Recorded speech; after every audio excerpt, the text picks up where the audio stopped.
Ethan never thought his assignment to the Galactic research station on Varela 9 would come with a roommate. The base was small with only a few dozen researchers and most lived in single quarters. But when the East Wing's life support systems malfunctioned, the commander made quick arrangements. That's how Ethan ended up sharing his living space with a Solari biologist named Lyra. The first day they met, she stood in the doorway of the quarters with her long silver hair tied behind her head and a quiet expression on her face. Her skin shimmered like crystal glass, glowing faintly blue under the room lights. Ethan had seen Solari before, but never this close. Their species looked human from a distance, but up close, their features had a faint translucence, as if light itself lived under their skin.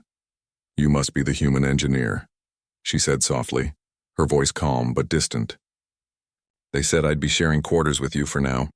Ethan smiled awkwardly and nodded. "Yeah, sorry about the mess. I didn't expect company." Lyra looked around at the scattered tools and spare parts lying near his desk. She tilted her head slightly. "You build things. Fix things mostly," he said. "And sometimes break them trying to fix them again." Her lips curved just a little, maybe amusement, maybe politeness. Ethan couldn't tell. Either way, that tiny smile made the awkward silence easier to bear. The first week passed quietly. They barely spoke except for routine greetings. Lyra spent long hours in the lab, analyzing samples from the nearby forest. Ethan worked in the maintenance wing, trying to stabilize the failing systems that had forced them into shared quarters. When they crossed paths, it was usually over dinner in the common area, where she ate silently, studying the stars through the viewport while he tinkered with a small robot drone on the table. She fascinated him, not because of her looks, though it was hard not to notice how light seemed to dance around her, but because of how calm she always was. She moved like water, quiet, fluid, precise. Ethan, on the other hand, was messy, talkative, and constantly covered in grease. Yet somehow they coexisted comfortably. Two opposites sharing one tiny living space on a lonely station floating above a violet planet. One evening, Ethan returned from the lower maintenance bay, exhausted and covered in dust. The air felt strangely warm. He checked the thermostat, thinking the heating system was malfunctioning again, but it read normal. Lyra was sitting at her desk, her usually pale skin glowing faintly with soft blue patterns that shifted like ripples across her arms. "You okay?" he asked, noticing she looked tense. Her hands were clasped tightly together. She hesitated before replying. "It's fine. Just the beginning of a difficult cycle." Ethan frowned. "Cycle?" Lyra turned to him slowly, her bright eyes reflecting the dim light of the room. "For my species, there is a time each year called the season. It's biological. We experience changes, emotional, physical. It's not dangerous, but it can be uncomfortable." "Oh," Ethan said, not sure what else to say. "Should I do something?" She gave a small, nervous smile. "Just keep your distance for a few days. It will pass." He nodded, though curiosity gnawed at him. Humans had no such thing, at least not on that scale. He decided to respect her privacy and went back to his workbench. But as the night deepened, he began to notice strange things.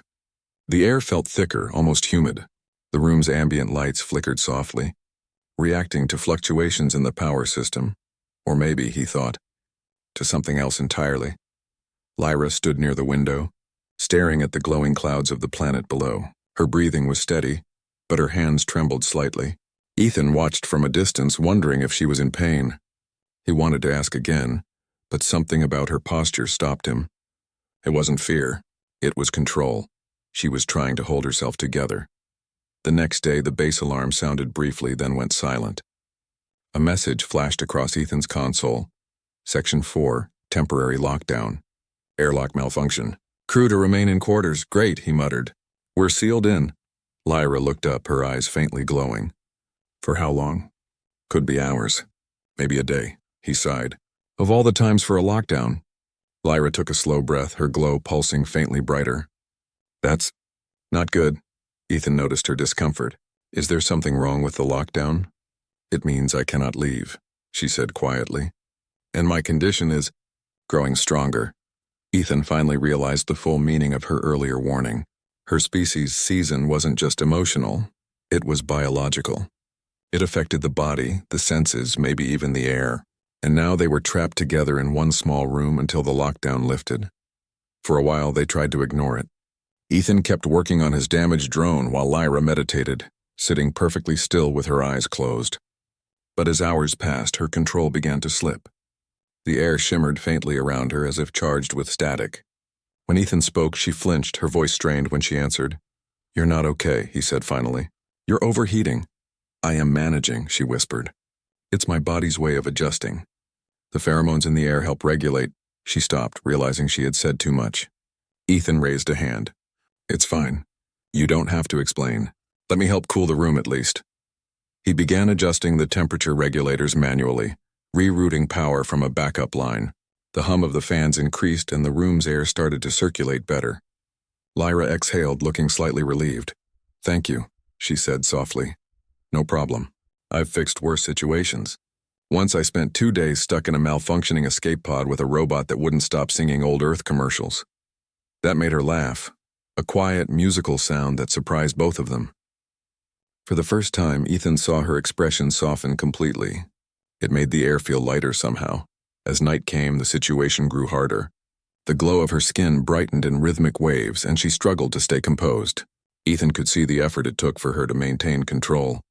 He sat across the room trying to give her space, but when she began to shake slightly, he moved closer. "Lyra, do you need me to call medical?" he asked, worried. She shook her head. "They can't do anything. It's natural. I just need to stay calm. But the energy levels are reacting to my emotions. I can't stop it," Ethan thought quickly. "Then we reduce your stress. Talk to me. Focus on something else. Tell me about your planet." She blinked at him, confused, but he insisted gently. "Come on, describe it. I'll listen." So she did. Her voice trembled at first but grew steadier as she spoke. She told him about Solara, a world of shimmering oceans and floating islands that reflected the twin suns. She spoke of her people, who built crystal cities that sang when the wind passed through them. She told him how her species connected with nature through resonance, emotion translated into energy waves. As she spoke, Ethan listened, asking small questions. The more she talked, the calmer she became. The blue light of her skin dimmed, pulsing softly instead of violently. Her breathing slowed, her tension easing little by little. When she stopped, she looked at him and said quietly, "You're not afraid," he smiled faintly. "Should I be?" "Most humans would be uncomfortable being trapped with a Solari during the season."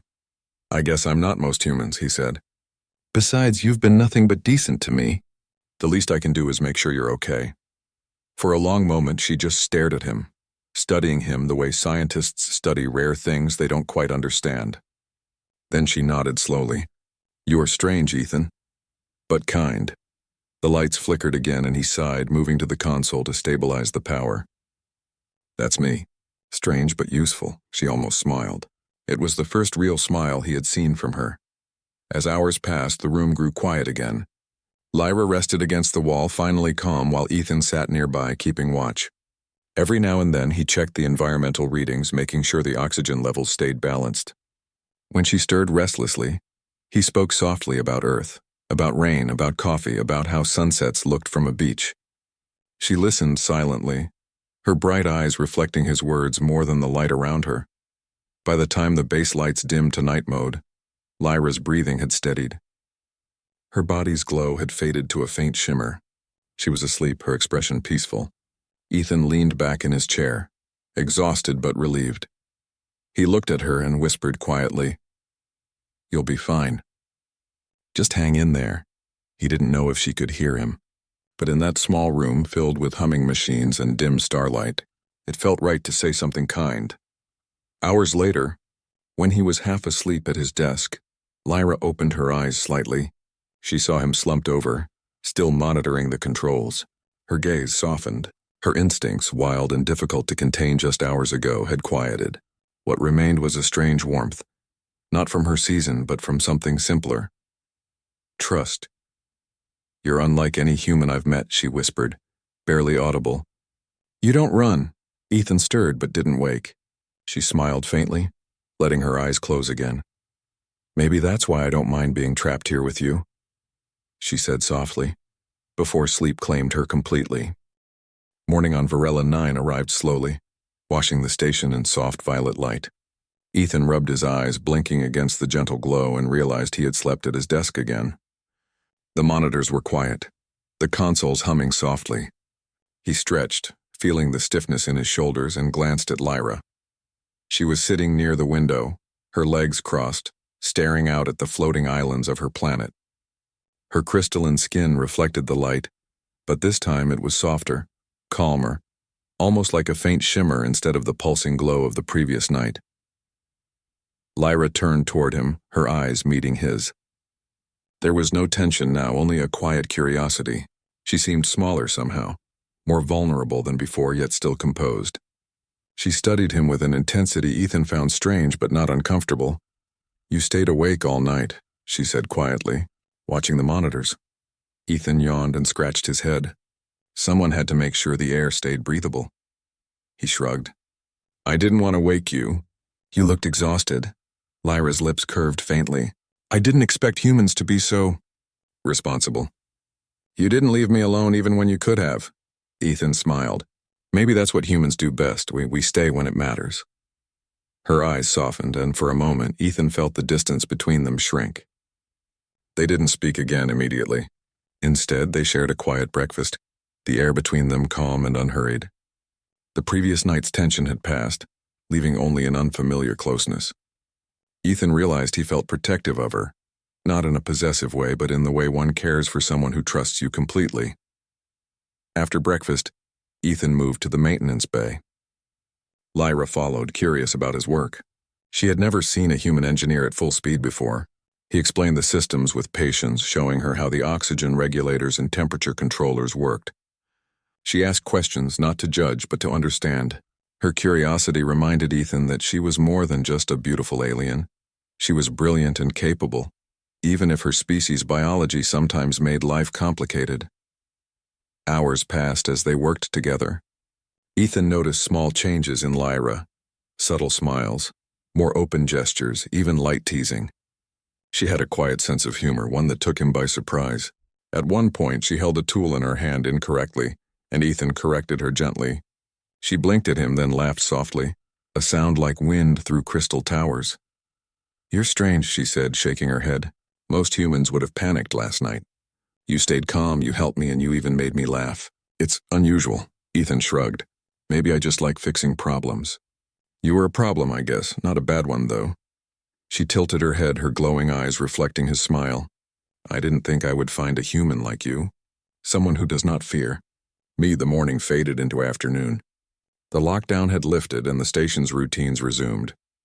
Other researchers returned to their work, but Ethan and Lyra stayed in the maintenance bay side by side, repairing old equipment and sharing stories. He spoke of Earth, of rainstorms that drenched everything and made it smell like metal and grass, of oceans that stretched endlessly, of mountains so tall they could touch the clouds. She listened quietly, fascinated. In return, she told him about Solara. She described floating islands that glowed under twin suns, rivers that sparkled with living minerals, and trees whose leaves sang when the wind passed through them. She told him about her people's customs, about festivals of light where everyone's bioluminescent markings shimmered in harmony. Ethan found himself imagining the world vividly, feeling almost as if he were there beside her. As they worked, Ethan realized he could read her moods more easily now. The sharp glow of her skin, the slight tremor in her fingers, the way her breathing changed. He noticed it all. Last night had taught him how to stay calm under pressure, and now he could anticipate when she needed space, when she needed distraction, when she needed someone simply to be there. At one point, Lyra paused, holding a delicate crystal component in her hands. She examined it for several minutes before looking at him. "You have patience," she said. "Not many humans do." Ethan grinned. "I have to. Machines don't argue, don't panic, and don't judge. Unlike some roommates I know." He glanced at her, teasing. Lyra laughed softly, the sound like sunlight bouncing off water. "Careful, human. You might make me think you are entertaining."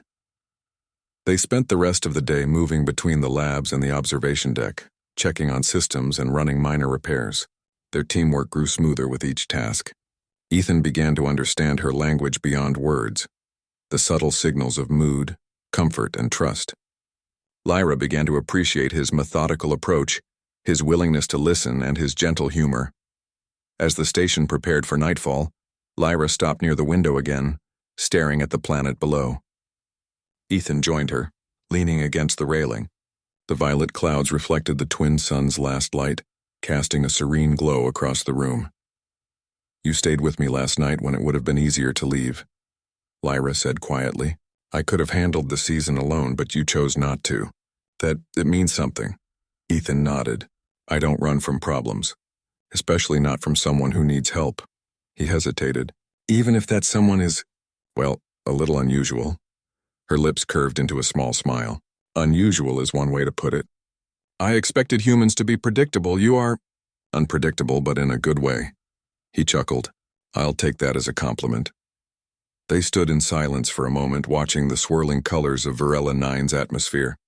Then Lyra reached into a small pouch and pulled out a crystal shard, one of her own bioluminescent crests. She held it out to him. "This is a gift. For trust. For staying when you could have left." Ethan took it carefully. The crystal shimmered with a soft inner light. "I don't know what to say." "Say you will continue to be human," she replied, smiling. "Say you will stay curious, stay kind, and stay yourself." He nodded, holding the crystal between his hands. "I can do that." The moment felt quiet, profound, and unspoken. They didn't need more words. The gift wasn't romantic, not in the sense humans might expect. It was a symbol of connection, respect, and trust. A bridge between two very different species. The next morning, they returned to their work with a new understanding. They joked more freely, worked more efficiently, and shared small personal stories that had nothing to do with research. Ethan found himself imagining what life might be like if he stayed here longer, learning more about Solara, about Lyra, about the bond that had formed in such an unusual circumstance. Lyra, in turn, noticed small human habits she had overlooked before, the way he scratched his head when thinking, the way he laughed even when embarrassed, the way he never gave up when something broke. She admired his resilience, his patience, and the quiet courage he had shown. Humans were unpredictable, yes, but sometimes unpredictability came with bravery and compassion that she had never seen in her own species. Days passed and the station settled into its routine. Ethan and Lyra remained roommates, but now the relationship was different. There was ease, understanding, and respect. The season had passed and the tension it brought was gone, replaced by a warm camaraderie that neither of them fully expected. One evening, Lyra leaned against the observation window again, watching the twin suns dip below the horizon. Ethan joined her and they watched in silence. "You survived the Solari mating season," she said lightly. "That's quite the human achievement." Ethan smiled. "Guess I'm learning how to handle cosmic roommates." Lyra laughed softly. "I think you're learning more than that. You're learning how to be reliable, how to care without fear, how to stay." He looked at her, feeling a quiet pride. "I'll stay. For research, for friendship, and maybe because it's more interesting than I thought." She looked at him, her eyes reflecting starlight. "Interesting is good. You have made this station feel less lonely." Ethan chuckled. "Well, someone has to keep it from being boring." They stood side by side, watching the stars swirl above Varela 9. For the first time, Ethan felt at home in this distant corner of the galaxy, not because of the station or the planet, but because of the bond that had formed between a human engineer and a beautiful alien roommate. And for Lyra, she realized that humans, though unpredictable, could be trusted. They could surprise, protect, and stay, qualities rare in her own kind.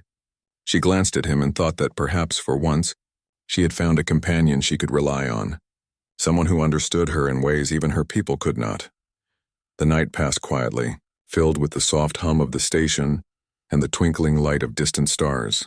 For both of them, it marked the beginning of a new chapter, one of friendship, understanding, and mutual respect that neither species could have predicted.